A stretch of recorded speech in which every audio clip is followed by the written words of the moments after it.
Hey guys, and welcome back. We're continuing Mainframe Men. I think we'll finish it today. For those who don't know, basically it's just a dating sim where you date old computers. It's pretty cool. I wish I had had this game available to me when I was in computer science class. So, and if you don't know who my name is, I'm Myriad Roses. I play video games. We play a lot of dating sims, horror games, that kind of thing. I also stream on Twitch Mondays, Wednesdays, and Fridays. I want to stream on YouTube, but I have never figured out the right timing. So. Let's continue. Is the third one? Yeah.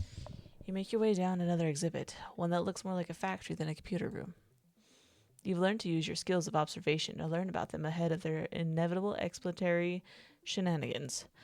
Oh yeah, the labels that tell you what on earth is going on at the exhibit. You're glad the museum still has these, and doesn't rely solely on the androids to tell you everything, because nothing could go wrong that way. It says there's only one computer here named Bynack, but you're sure you see two. Maybe you're just really dehydrated. The two computers with silly hats are sitting on the ground, surrounded by bolts and discarded pieces that look important. I had my chapstick and it's gone and I'm mad about it. My lips get so dry. Are you positive this is going to fix my leg? Of course I am. You'll be over that limp in no time. Then we could try that high jump again. I think you're twisting the wrong way. I think you need to trust me. I'm the mirror image of you. Your parts are my parts, and I know how I work. Just be careful to not... the one on the right continues to pull at the other's leg, eventually causing a loud pop as the lower half is completely pulled off. Oh my god. The two of them start screaming. You start screaming. Enak starts screaming. You're not sure what's hurting the new guy more, the leg pain or your combined screeches. Eventually, the yelling from the other three turn into laughs as you and Mark 1 are still left there in shock. Oh, we totally got you. Your faces, they were in fact priceless. Indescribable. Unbelievable. Unthinkable. Inconceivable. Enak just smiles smugly. You? What on earth were you thinking? That'd be a great prank. Indeed, duh. It's supposed to do that. Well, not supposed to, but it does all the time, so it's fine. And you were on this? Well, I might have had a little hint they'd do something fun. You stare at Enak, still processing the absurdity of what just happened. Your heart is still pounding, but it's slowly starting to calm down as the sound of laughter subsides. Bynack L and Bynack R are practically rolling on the floor, their mechanical frames rattling with each other. Your family is compromised of... He stops, looking at you for a moment and changing his tone. Interesting characters. Dang, you really wanted to hear him without his stuffy business filter. The two Byniacs, click the leg back into place without much difficulty standing up. Mission success. Oh, without the 23% chance you'd call 911 in a panic. I think it would have been funny. Agreed, but not needed. We're relatively fine. So then what are all those scraps on the floor to? I am unsure. They kind of just fall off sometimes. Oh well. I don't want to even think about the repair costs. Mark 1's eyes twitch, clearly wrestling with the urge to turn around and march out. You can almost hear the gears in his head grinding against the weight of the situation. Does he have actual gears? You'll have to ask him sometime. He sighs deeply, pinching the bridge of his nose. Rose, this is Bynack. Binary automatic computer. The two and only, the first twin computer. Commissioned in October 1947 by Northrop Artifact Inc. That's cool. I know that company. To make technology soar like never before. The third of Ectricht and Malchli's computers, and the first to fly in a plane. We did not fit on a plane. Well, we were supposed to. My little trailblazers. You glance back at Mark 1, who's still massaging his temples like he's trying to push the headache into another dimension. Wait, so you're telling me you two tried to get inside a plane? That was the idea. They didn't think it through, but we were so close. You look at the size of the computer. There's no way they were close. They built the plane so sturdy, but the moment we tried to get in, well, the wings broke off. What? Got you again, huh? Nah, we never made an airplane. Much like a larger person in the economy seat, they simply were not made to accommodate our size. Silly humans, it wasn't our fault. They should have known better. As stated before, Eckricht and Mulchi were the chief inventors in our creation. However, at this time, they created a company of their own after splitting from the university.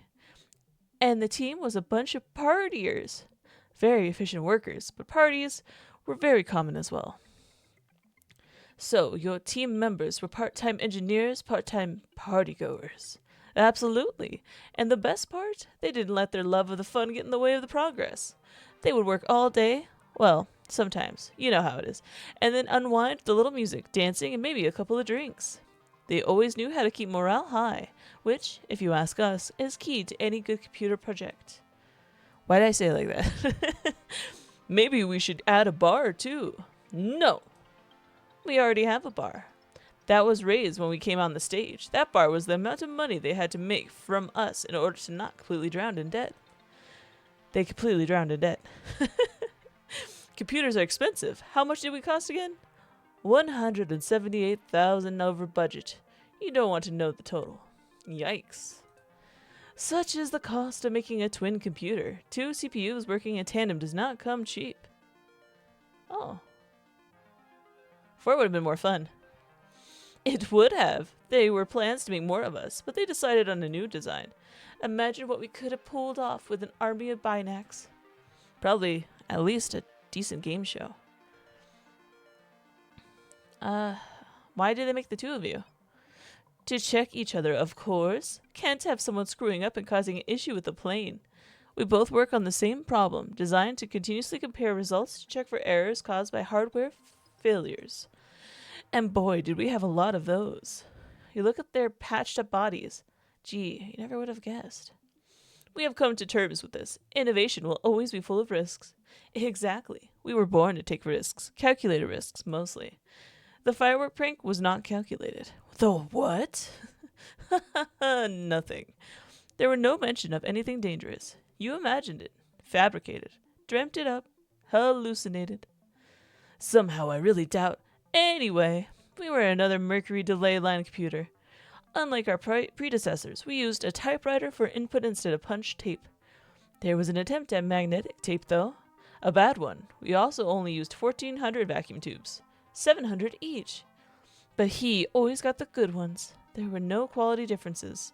There were. You hogged all the sunlight on your side, too.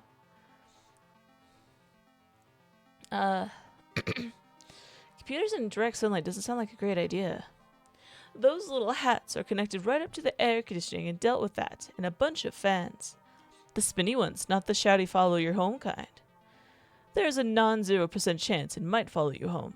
The 2 Binacs look at the fans, then back to each other, then back to the fans. They're already in our home. My math never lies. All our components were improved versions of Eckricht and Mulchi's previous attempts. So in the end, we turned out a lot smaller than Enoch here. Our processors were only 5 feet tall. Still far too large to be put in a plane. It's still a beautiful dream. A plane with 2 computers trying to fly? Pure magic. So all this was for nothing? Whoa now, not nothing. They were still the first computer to be sold, and helped the team figure out what to do with the next project. Sometimes you can't get things quite right until you shave down the options of what not to do. Plus, these little guys were still about 3 times faster than me. Right, and we managed to work like a 1/4 of the time after delivery. Pretty great odds after being smacked around in a truck for an hour. Aren't those injuries a little troublesome? Well, sure, but moping around about it doesn't do us any good. Exactly why we incorporated it into our exhibit. Read a save. I've been reading a lot. I'm worried. I must admit, you 2 are very resilient, and you manage your tasks quite well. For once, I think we actually have. Before Mark 1 can even get very far in his rare moment of praise, a loud whoosh fills the air, and suddenly the lights blink out. The whole exhibit is plunged into darkness. Ha ha ha, oops. What did you do? I told you it would be too much on the power here. Did not. You said it was highly unlikely to work. Not that it wouldn't work. That's what I meant. I warned you. Did not. Did too. Did not. Enoch, could you handle this while I take our guest out of the hall? I'm on it. Markwin pulls a flashlight out of his jacket, even though there was no way that should have fit in there. It's the only light source you have, so you're not going to question it. The two of you walk to the hall, Mark apologizing profusely the entire way. I promise we'll make this up to you. Free refreshments at the cafe? Or something from the gift shop, perhaps? Goodness, I am so sorry about this. We're really trying. You can't see his face well in the dim light, but his voice sounds panicked. You try to reassure him it's not the end of the world. Right. Thank you for being so understanding. I really wanted to make this tour special for you. It was meant to be a grand private opening, and now... He leans against the wall. Well, now I'm not sure this was a good idea at all. I was supposed to be in charge of all of this, and wrangle in this chaos, make this experience fun and memorable. You tell Mark it's been a more memorable day than you've had in months, and you're having a good time. Really? Even with all these mishaps? You tell him the mishaps are half the fun. Well, if you insist. We had such a difficult time getting the tour guide situation sorted. Enoch was supposed to be in charge of this, but I couldn't watch everything get ruined. Not that he ruins things, I didn't mean that. He just, well, he struggles. We all do, but I can't let this place go underwater, even if I have to micromanage. You saw how dotted the history of computers is with financial trouble. If I don't do a good job, none of us survive. Not me, not my brothers, not Enoch. He looks off into the distance, thinking about some old memories. I don't want to lose him again.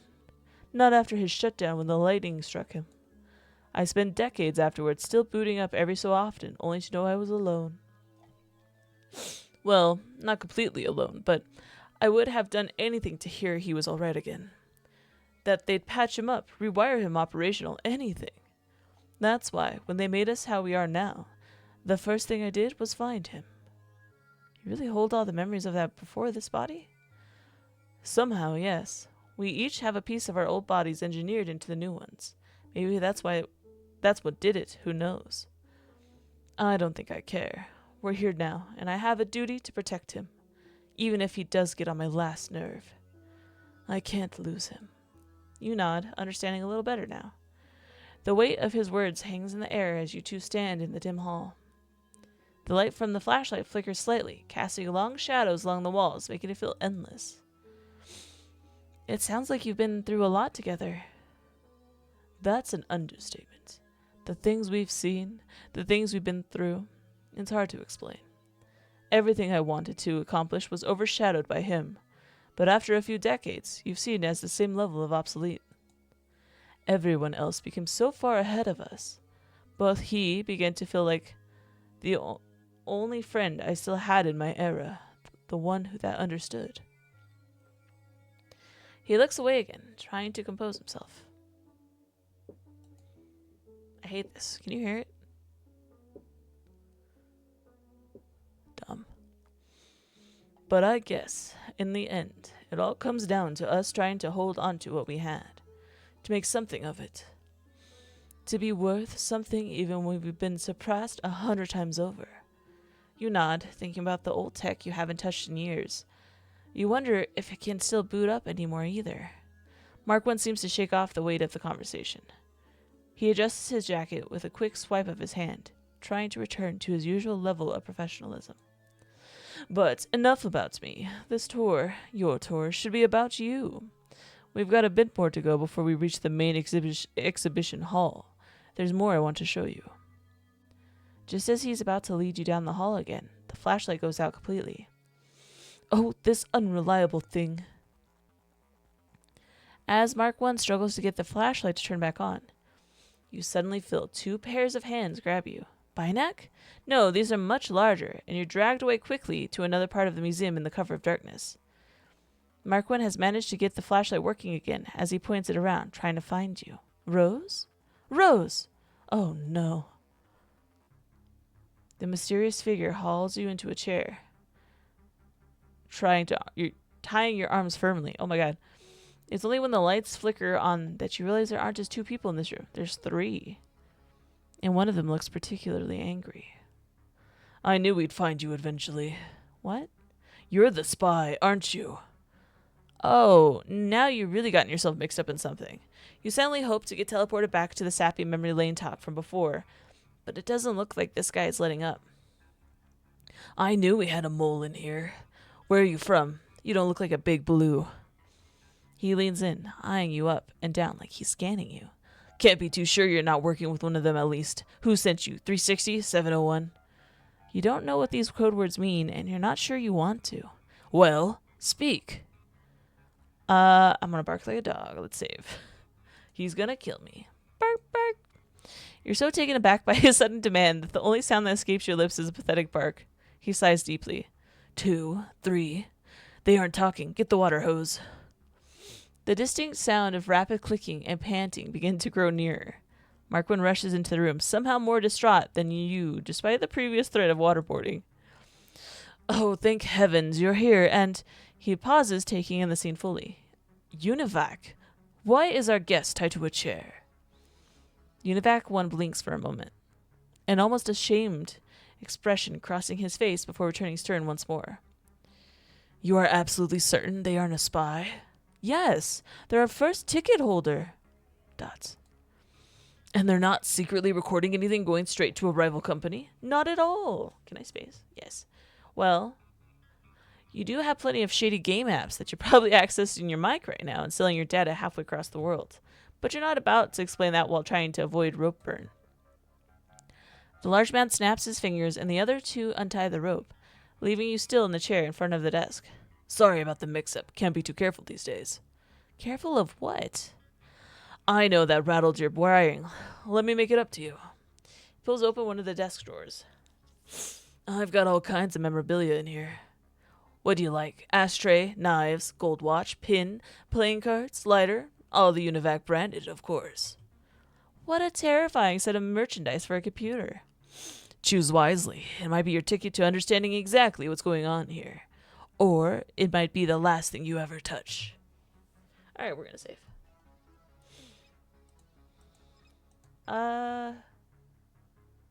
I think the knife would be super cool. You hesitantly reach out for the knife, the weight of the decision making your hand tremble slightly. It's just a knife, right? It can't be that dangerous. Univac raises an eyebrow, watching you carefully as you grasp it. There, that should settle things. It's a good thing you still have all your fingers. You'd have trouble holding that if you were gone ahead with Plan B. You're starting to appreciate Plan A more. You'll have to excuse the little misinfo.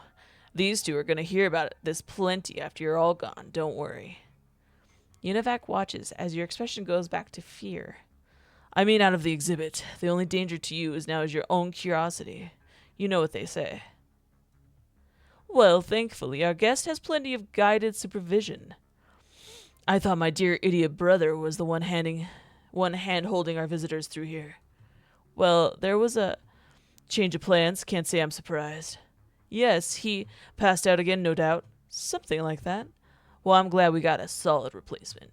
Something about that phrase seems to bother Mark, even though it was a compliment. I'm sure we could put all that misunderstanding behind us. I'm a man of progress, after all. My arms hurt. They shouldn't. I use my good magnetic tape to tie you. Tough stuff, but easy on the skin. Sure, it ain't what it's used for, but it's my specialty, and we got tons.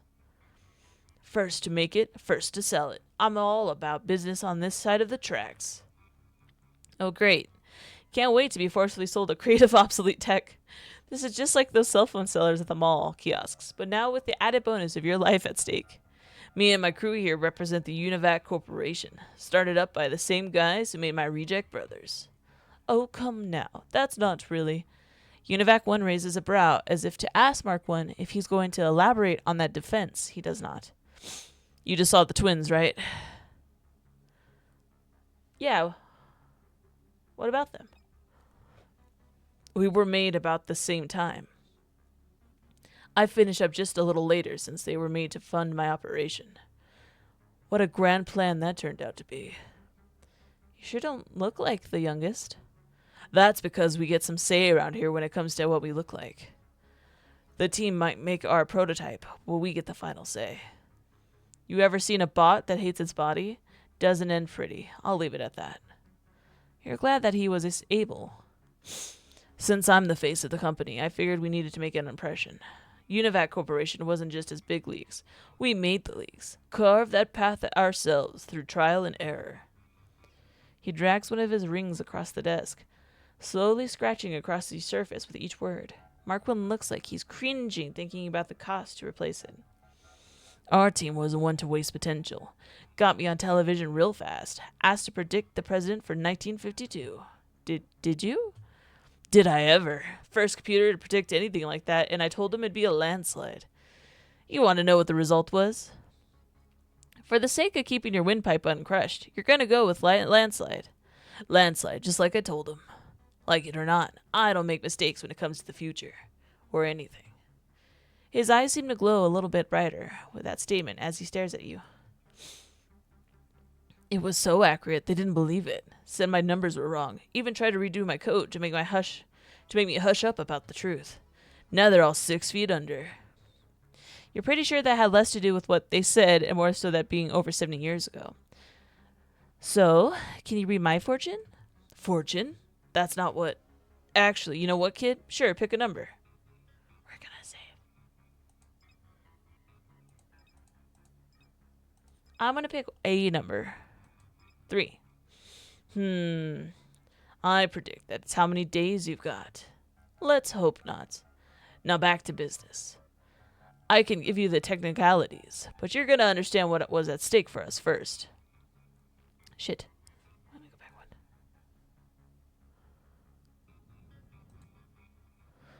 one. Okay. No contracts to big universities or government branches, just luck and good advertising. Sink or swim when you're a corporate machine. We managed to revolutionize the game with a new memory type, so I guess it's a little bit of brains, too. You ever use a cassette tape? Yes. Yes, I have. Good. I bet you know how sound quality is when you see it, too. Hear it. Thanks for not making me feel ancient.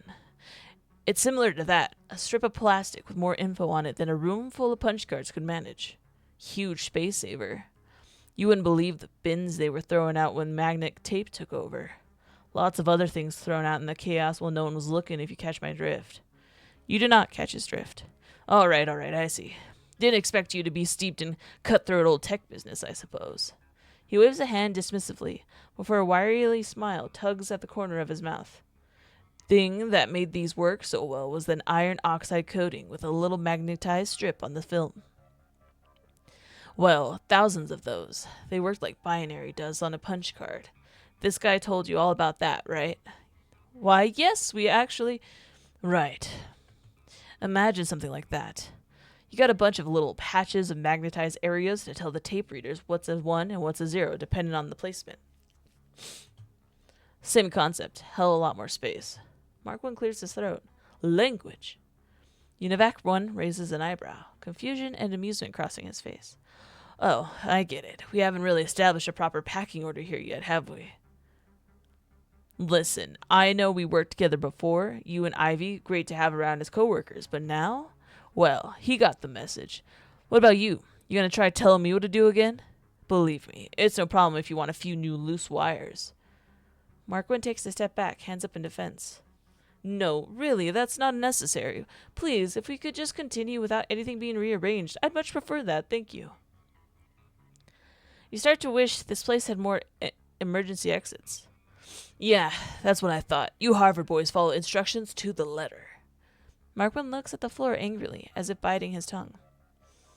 Univac 1 turns his attention back to you, much to your dismay. Don't look so tense. Why would I ever hurt you? Oh my god. Let's run for our life. You get up to run, but your terrible circulation catches up with you and you pass out on the floor. Bad end! Program crash? I thought it was a human. Okay. Didn't you kidnap me earlier? That didn't happen. Now, what those Poindexters don't know about is business. That's the whole reason I had to step into their cozy little office and take over the operations. Even military-appointed boys who can't keep up have to step aside. But hey, we worked pretty well together for a bit. Not to mention, you've still got a lot of your original case after all these years. Well, yes, of course, it's designer. Univac 1 smirks, but keeps from commenting. It ain't easy having to be the saving grace of place after place. Even the company that made me was going under when they were working on me. Like I said, the Binax and I were constructed at old EMCC. But those two were a last-ditch hustle to get the money to fund my creation. Poor bastards, barely kept it together after that transport. They may be a couple of rascals, but they sure did sacrifice a lot for the sake of this company. Wow, that's so heartwarming. And then we went flat broke anyway. Less heartwarming. We got bought out, but the brand still lived on for a while. Just had to be handheld by a parent company. Big Blue took on the lead by the late 50s. Then we all were just taking the scraps. Bunch of deep-pocketed bitheads. He sneers, slamming his fist down on the desk. We could have ruled the world. Bid number 1. It shouldn't be me that chess match. Damn this money-hungry species. You look at Mark 1. Mark 1 looks at you. As you two start to form a plan to slowly sneak out while Univac 1 has a meltdown, a small striped cat climbs onto Univac 1's desk. Oh, Chessie, come here, girl. I didn't mean to scare you. He pets the cat gently, scooping her into his arms. For a moment, he almost looks sad, as if thinking about something he won't say. But I guess I still got a few things to hold on to, and He pauses as if calming himself down again. We're all fine now, safe. His eyes close as Mark 1 gives him a sympathetic, knowing look. The large man shakes his head, as if trying to shake off the bad mood with it. That is if the twins don't burn this place down, or you for that matter. You think he's referring to you, but Mark 1 scoffs before you can open your mouth to say something you'll regret. Why, I'd never dream of it. You might once the workload gets intense enough, Harvard. I'm built to run around the clock, thank you. Is that why you needed me to step in and help you at your place? Nobody needed any help. You were... He swallows, looking like he's trying to muster up the bravery to talk back. An uninvited guest. Wow. You expected a harsher trash talking. Univac 1 sits back in his chair and laughs. Pretty sure they call that a gift. I broke my back working for you boys, and your school never paid a cent. The way I see it, you owe me. Owe you? But we can talk about that later. Excuse me. Univac 1 glances down at his very expensive-looking gold watch. I've got an appointment since you two got here late. The door opens quietly and cautiously in a way that you just know isn't ENAC. Good morning. I have brought the supplies that... Oh, brother, hello. Am I interrupting something? Am I? You won't be if you hurry up out of here. You silently plead with Mark 1 to do just that. Unfortunately, for once, he's not at all focused on you. You seem on good terms now. I suppose you've been spending an awful lot of time with my brother. And you with mine. You cough. You cough louder. Your theatrical performance finally gets the recognition it deserves. Right, well, you two enjoy your appointment. We're off to my section of the museum. Despite your chronic lack of exercise, you feel about ready to sprint down the hall to get out of the possible soap opera plot entanglement. Real. Mark 1 enthusiastically leads you towards his room. Despite the awkward encounter, he attempts to keep high spirits and talk absolutely no further talk about that situation. Still, you haven't seen him this happy during the entire tour or walking so fast. You never noticed just how long his legs were until he started power walking. Narcissism is fine if it keeps this guy together, you guess. You two approach his section of the museum, the electromechanical wing. A part of you is surprised the museum isn't made into a chronological order, but the other part is thankful you can pick and choose where to go. Now, if only you could choose to go to the cafe at some point. You're sure an overpriced iced coffee would be great right now. The original computer components of Mark 1 stand behind a large, sleek glass case. There are about 1 million little parts you don't know the name of, neatly nested together inside it. Mark 1 stands proudly in front of all of it, adjusting his glasses. You can't help but notice how much quieter it is now that it's just you two. That is until he starts talking again, that loud clicky tone in his voice taking over the space. Welcome to the portion of the tour that needs no other assistance. This is my beautifully designed first form of the Harvard Mark 1 computer. Something about the way he speaks makes you think he would have loved school assemblies. My legacy began in 1944 under the genius invention work of Howard Aiken and oversight of Grace Hopper. Completed and dedicated at Harvard, but of course with assistance from the purse strings of the Navy. As I'm sure you've caught on by now, no machine of my magnitude would be able to come into existence without a considerable amount of funding. My inventor spared no detail. This case a designer, as a matter of fact. You can't imagine the bill this guy would rack up on a dinner date. You're thankful he doesn't seem to be the type of robot to try eating, because you just know he'd go straight for the lobster and caviar just to look fancy. Maybe you could have convinced him to try matcha. Does the cafe even have matcha? You're sure he'd explode if you asked him to get matcha in the middle of his speech, so you save the thought for later. Now, things work a bit differently for me and the others in the mechanical wing.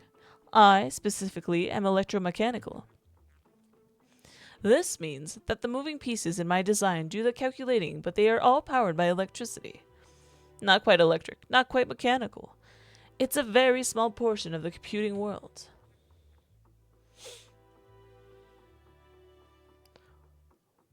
There's mechanical computers? Yes, many. My design was based on one that was never completed. Charles Babbage had many ideas that were far too advanced for the time. Thankfully, we have electricity now. Can you imagine if computers ran on steam? You can, but you're not sure you want to. The potential of that man was only dampened by the funds needed to create that kind of technology in his time. But fortunately, decades later, my inventor took it upon himself to recreate the blueprints into what you see today. Really, I suppose you could call me Babbage's dream come true. He stands proudly, and you can't help but think he's totally rehearsed this. Wouldn't that mean Babbage invented you? Good heavens, no. There were only some similarities in design. My inventor took a few creative liberties, to be sure. I wonder if the bow tie counts as creative liberty. There were many things that predated my invention, which led to the finalized design. Actually, punch cards were used for over a century before any computer incorporated them. Now, before I relay that information to you, I want you to guess. Go on, give your best speculation as to how they were used. I'm not playing these games, old man. That's so mean.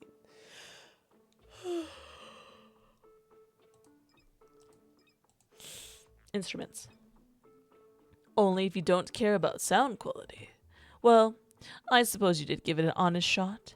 In truth, punch cards were originally used in looms. Yes, of all things. The Jacquard loom featured cards with punching holes to direct the placement of each thread. Later on, these were incorporated into mechanical time clocks to record working hours. Now, technically, the material I use is punch tape. However, each section of the tape is similar to one card in terms of the amount of information it holds. My inventor had the programmers mark off each segment to more easily track the progress in case of any mistake. Unlike the flimsy paper tape other computers used, mine was much more durable. Yes, able to cut and altered without much problem. Ow. Hear me punch my desk. Why would you do that to the poor tape? 2 reasons, dear guest. Reason number 1 is to create loops. Many times there were instructions that needed to be repeated. Instead of wasting time and paper punching these over and over, the tape was formed into a loop to continually feed through. Reason number 2 is patching. If there was only a small portion that needed change, we had a very tidy solution. Gently placing a piece of patching tape over the hole to change the read number from a 1 to a 0.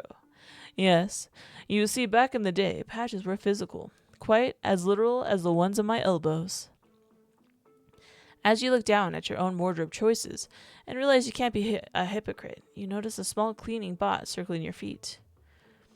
This annoying thing. Can't learn the pathways we set for it. Excuse me, and I'll just...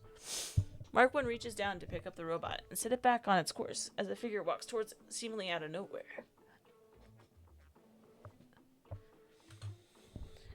Do not touch the offering bot. I've told you 1,000,000 times before. It's a cleaning bot. Cleaning. Then why does it give and take the items which we need to part with most, brother? Because its job is to vacuum.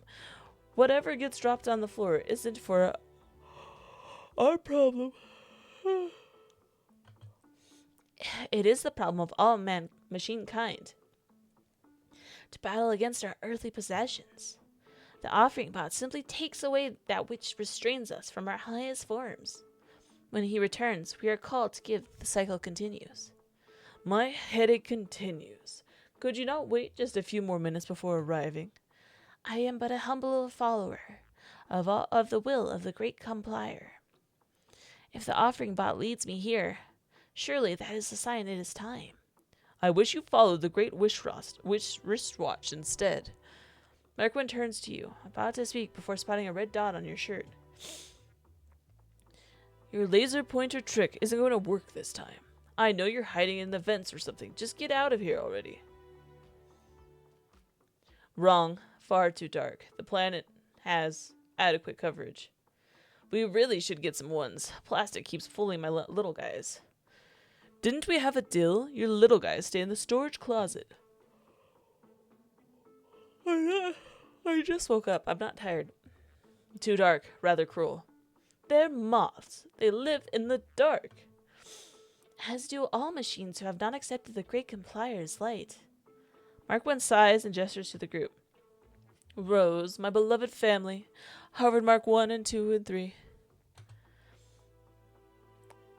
I understand the confusion among us. We have other names we've adopted through the years to help distinguish. I'm sure you've heard myself referred to as Harvey already. Well, go on, introduce yourselves. ARC, short for Arcade Relay Calculator. ADEC, Achean Declagrin Electronic Calculator. Ivy, since I am the fourth IV. Oh no, there's 4 of them. Do not let us interrupt you, brother. Go on and finish up.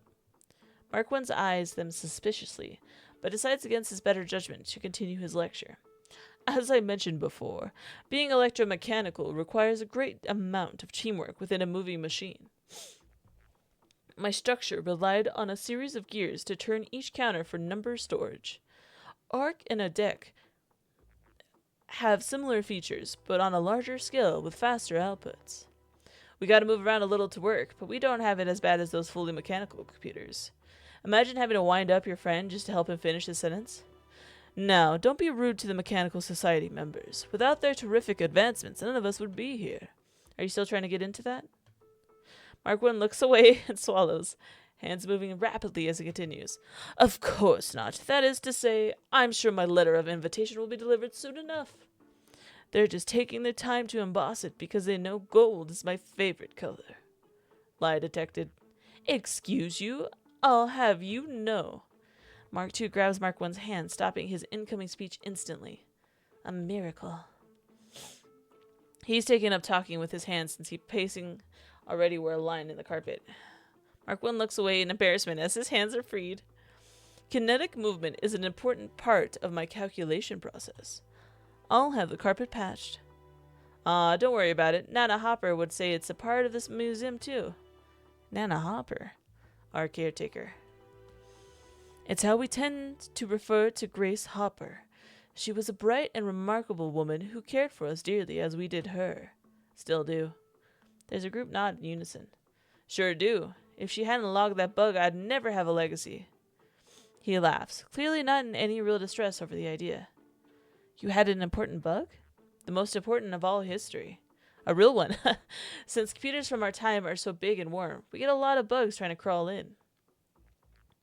I was stuck on a problem way back when, and Nana found a moth in my relays. Whoops. We already called problems bugs, but she had a real sense of humor. Thought it was funny, an actual bug was causing problems, so she taped him to a journal to remember forever. Poor little guy was only trying to learn mathematics. You pretend you didn't hear that pun, and look at the moth currently sitting on his finger. Is that the same moth? Of course not. They only have a lifespan around 30,000 minutes. How many days is that? Enough to get emotionally attached. What's its name? Mothy, short for Timothy. How many do you have? 241. And they all have names. There's Fuzzface, Luna, Stop, Insufferable Patience. Well, fine. That's your loss. You're not invited to this graduation ceremony. 0% loss calculated. Why do you waste your time on their organic beings, brother? As an organic being yourself, you take a little offense to that. No time to waste on things you love. Getting to connect with nature is a whole lot better than what I was doing before. We can't all be fans of calculating for the military, I suppose. Unfortunate. Maybe if you went outside more, you'd understand. You know we aren't technically allowed outside. I only gave you that key card to release the moss safely back where they belong. Which, may I remind you, was a favor I am personally overseeing doesn't make it back to the curator. The last thing we need is more rule breaking that'll lead to you losing access completely. What do you think, Rose? We're gonna save.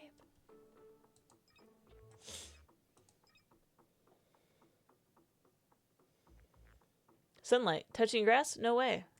Thank you for having some sense. Why aren't you allowed outside? We're part of the exhibits. We're not exactly meant to be wandering out of designated areas. Cray one. Some of our other machines have attempted to go home with guests. Aside from that, it's generally safety concern. We got shutdown protocol installed that kicks in after we're outside the perimeter for more than 10 minutes. Strict. For good reason. Imagine if some silver-tongued intruder got the PCs to follow them out of here. We'd be done for.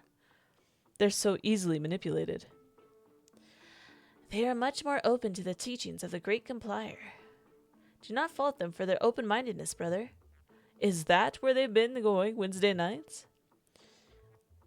All are welcome to join, but the under 40 crowd doesn't ask as many questions. You sure have a lot of questions right now. The Great Complier. He's the overseer of all computer kind. The one true leader to keep our memory banks alive far after our circuits have burnt out. He who blesses us every bite now and forever. The other Marks exchange concerned looks. Mark 1 leans over to whisper something to you. He went a little unstable early on after reading hundreds of religious texts. Computers aren't exactly included in the idea of an afterlife, and it drove him to the brink of madness. He's been writing his own belief system ever since. It's better to simply smile and nod. There is no need to keep secrets, brother. No secrets, of course not. I was just letting our guests know that they had a stain on their shirt without pointing it out in front of everyone. Oh well, suppose I just did. I don't have a... Mark 1 firmly grips your shoulders. Why isn't there Mark 5? I would not allow that. Concerning. Anyway, the real reason is the speed of other computers was so far beyond us, our inventor didn't bother. Would you believe Ivy here is completely electronic? Icon has finally folded and diverged from our electromechanical heritage to increased speed. And he failed terribly. Ivy. I do not speak lies, brother. My calculation failures do not bother me, as I have been given a higher purpose now. You are not a failure, perhaps just a little slow. That's all right. Goodness knows we all were leagues behind you. Together now. Mark 1 and 2 look guilty for a moment, glancing at each other. That's what matters.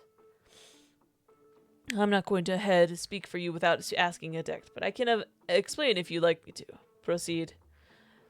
We'd mostly gone off without a hitch as a series, but we did see a bit of a snag. You see, Ivy and I were Harvard natives, built and worked at the college until we were joined by Univac 1 to assist our calculations later on. Arc and a deck, however, were made for the Delgrin location. Make no mistake, the two were both very capable in their own right.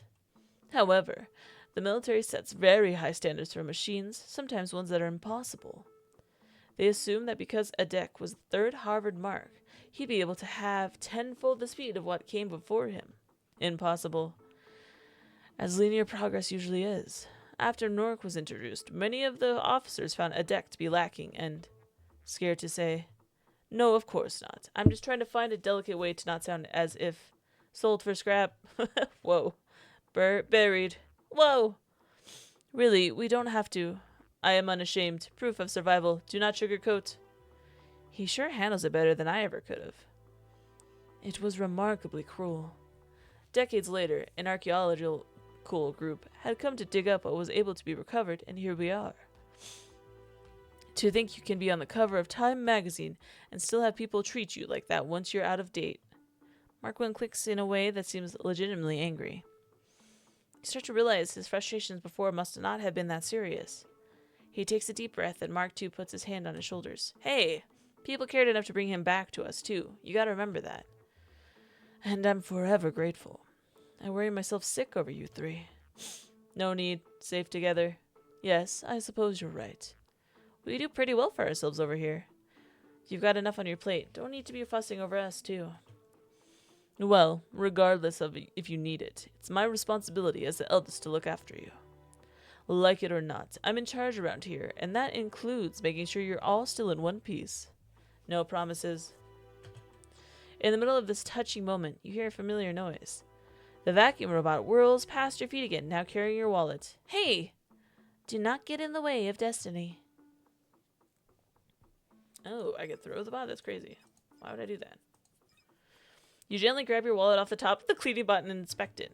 Your ID, debit card, and 50 pictures of cartoon dogs are all still there. Woo! Ivy. This was not I. It is the offering bot that follows the will of Righty. As we were all distracted, a likely story. You almost want to tell him you probably have enough debt to rival the museums. There's no point in stealing your identity. But it's more fun to let him think he struck out on thousands. Damn it. Honestly, the moment I think we're fine. Mark 3 grabs Mark 4 and lifts him into the air. Ground privileges revoked.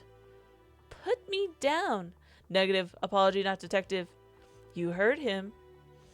You know, I think they've got it covered. Let's head back to the lobby, shall we? As Mark 3 shakes Mark 4, an earring drops out of his pocket. Oh, you must be joking. You stole from him? How did you even... Mark 4 is currently being tossed between the other marks like a potato and is too busy yelling. Mark 1 picks up the earring and stares at it for a little while, sighing. We're going to need to make a bit of a detour. The two of you make your way out of the Harvard Mark section, running into Enoch in the hall. There you are! It's about time you joined us again. What took you so long? I needed a nap. Yes, of course you did. Why would I expect anything else? 12 hours of sleep is an important part of a balanced life. In all ways except physical, you are a house cat sometimes. Let's just get this over with. I want to spend as little time returning this as possible. Oh, I know that earring. Well, yes. Anyone would know this gaudy trash after one look. I really should just have you drop it off. I thought you got along pretty well with your family. He's a bit different. The situation is tricky. Just don't say anything. We'll return this and be on our way. Aw, come on. What happened to making sure our guest gets a full tour of all the new upgrades? Mark 1 hisses through his teeth in frustration. He's right. You may be right, but I'm staying out of it. I'm returning the earring and leaving. You can do the tour for a few minutes. You're leaving me? Abandoning me? Harvey, I can't believe it. Don't do it. Stop. Stop with the sad eyes. Please. Fine. Ugh. You just don't relent, do you? If I did, technology never would have gotten anywhere. Once more, I say, let's just get this over with. The three of you head into the next room, much more dazzling than you ever expected. In the middle is a raised platform, almost like a stage, with the walls adorned and more buttons and memory storage than you've ever seen tangled together. And with that, we're going to save, and we're going to come back to this next time. I thought we'd be done by now, but we are not. And so I want to make sure the last episode has more in it than it should. You know what I mean? I don't want to be like a 5-minute end episode. So thank you guys so much for watching. Don't forget to like, comment, subscribe. I stream on Twitch, and I have a Discord. All right. Just remember, if you look at robots, they might look back. I don't know. Love you guys. Bye.